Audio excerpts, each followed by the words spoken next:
তার পরিবারের সদস্যরা শহীদ হয়েছিলেন। আমি তাদের প্রতি গভীর শ্রদ্ধা জানাচ্ছি। 1975 সালের 15ই আগস্ট বাংলার মাটিতেও জাতির পিতা বঙ্গবন্ধু শেখ মুজিবুর রহমানকে সপরিবারে হত্যা করে আরেক কারবালা বাংলার মাটিতে সৃষ্টি হয়েছিল। যারা শাহাদাত বরণ করেছেন আমি তাদের প্রতি শ্রদ্ধা জানাচ্ছি। 1971 সালে মহান মুক্তিযুদ্ধের 23 লাখ শহীদ এবং 2 লাখ নির্যাতিতা মা বোনের প্রতি শ্রদ্ধা জানাই। প্রিয় দেশবাসী, আজকে অত্যন্ত বেদনা ভারাক্রান্ত মন নিয়ে আপনাদের সামনে উপস্থিত হয়েছি। লাখো শহীদের রক্তের বিনিময়ে অর্জিত স্বাধীন বাংলাদেশের জনগণের আর্থসামাজিক উন্নয়নের জন্য নিরলসভাবে পরিশ্রম করে যাচ্ছি। বিগত 15 বছরের মধ্যে বাংলাদেশের মানুষের ভাগ্যের পরিবর্তন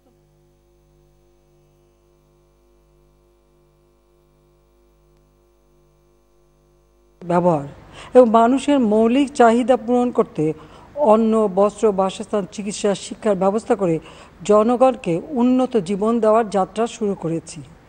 অনেক সাফল্য অর্জন করেছি। বাংলাদেশকে বিশ্ব দরবারে একটা মর্যাদার আসনে অধিষ্ঠিত করতে সক্ষম হয়েছি।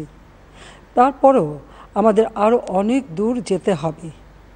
বাংলাদেশের মানুষ যখন একটু স্বস্তি শান্তিতে ফিরে, যখন তাদের মাঝে এমন কোনো ঘটনা ঘটে যা অত্যন্ত বেদনাদায়ক।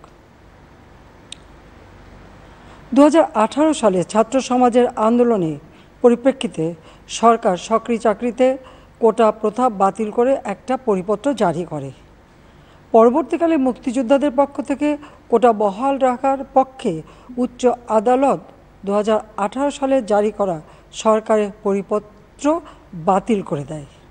সরকারের পক্ষ থেকে পরিপত্র বহাল রাখার জন্য সর্বোচ্চ আদালতে আপিল করা হয় এবং মহামান্য আদালত শুনানির দিন ধার্য করে।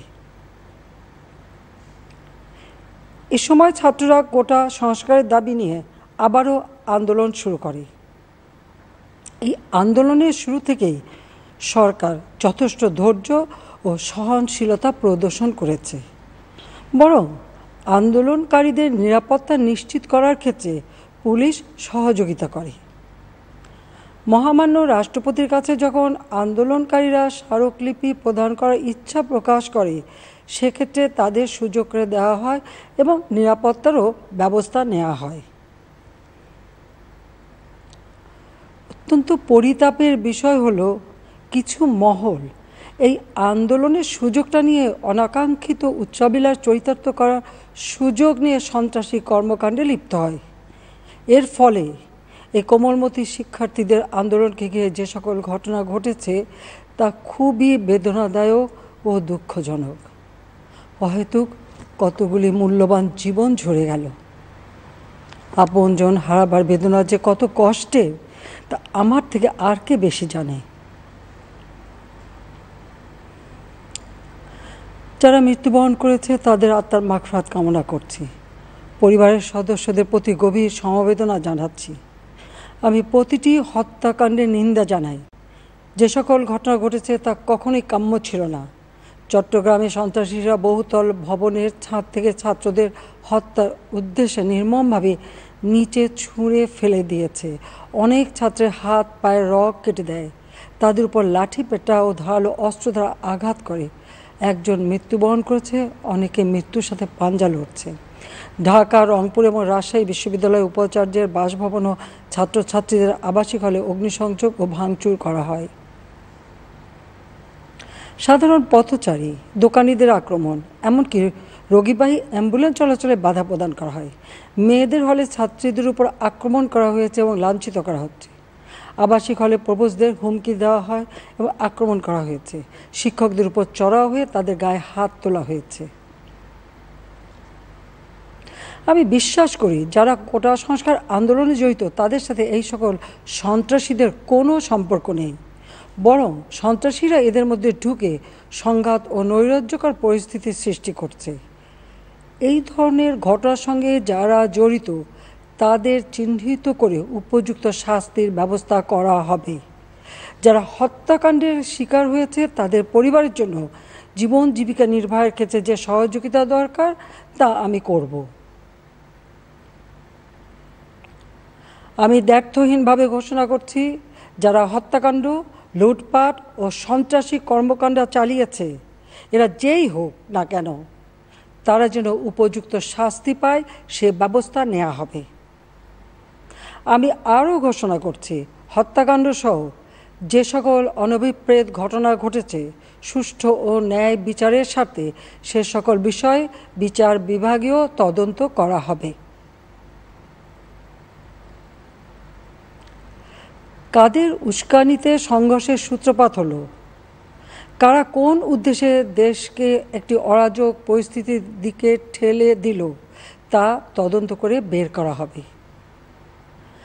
আমি আন্দোলনরত কোমলমতি ছাত্রছাত্রীদের নিরাপত্তা নিয়ে অত্যন্ত উদ্বিগ্ন। এই সন্ত্রাসীরা যে কোনো সময় সংঘাতের পরিবেশ তৈরি করে তাদের ক্ষতি সাধন করতে পারে। তাই শিক্ষার্থীদের পিতা মাতা, অভিভাবক এবং শিক্ষকদের প্রতি আমার আবেদন, তারা যেন তাদের সন্তানদের নিরাপত্তার বিষয়ে সজাগ থাকেন। একই সাথে সকল শিক্ষা প্রতিষ্ঠানের ছাত্রছাত্রীদের নিরাপত্তার বিষয়টি বিশেষভাবে নজর রাখেন। সরকার হাইকোর্টের রায়ের বিরুদ্ধে সর্বোচ্চ আদালতে আপিল করেছে। আপিল আদালতে শুনানির দিন ধার্য করা হয়েছে। আদালত শিক্ষার্থীদের কোনো বক্তব্য থাকলে তা শোনার সুযোগ সৃষ্টি করে দিয়েছে। এই আইনি প্রক্রিয়ার মাধ্যমে সমস্যা সমাধানের সুযোগ রয়েছে। এই আইন প্রক্রিয়া সমাধানের সুযোগ থাকা সত্ত্বেও রাস্তায় আন্দোলনে নেমে দুষ্কৃতিকারীদের সংঘাতের সুযোগ করে দেবেন না। সর্বোচ্চ আদালতের রায় আসা পর্যন্ত ধৈর্য ধরে অপেক্ষা করার জন্য আমি সকলকে বিশেষভাবে অনুরোধ জানাচ্ছি।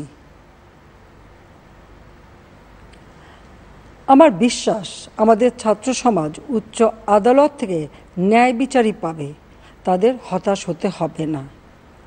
ইনশাল্লাহ মুক্তিযুদ্ধের চেতনায় আমাদের প্রিয় মাতৃভূমিকে সকলের সহযোগিতায় স্মার্ট বাংলাদেশ হিসেবে গড়ে তুলব। আমি আবারও এই অনাকাঙ্ক্ষিত ঘটনায় যারা নিহত হয়েছেন তাদের জন্য গভীর দুঃখ প্রকাশ করছি এবং পরিবারের সদস্যদের প্রতি আমার সমবেদনা জানাচ্ছি। খোদা হাফেজ। জয় বাংলা, জয় বঙ্গবন্ধু। বাংলাদেশ চিরজীবী হোক।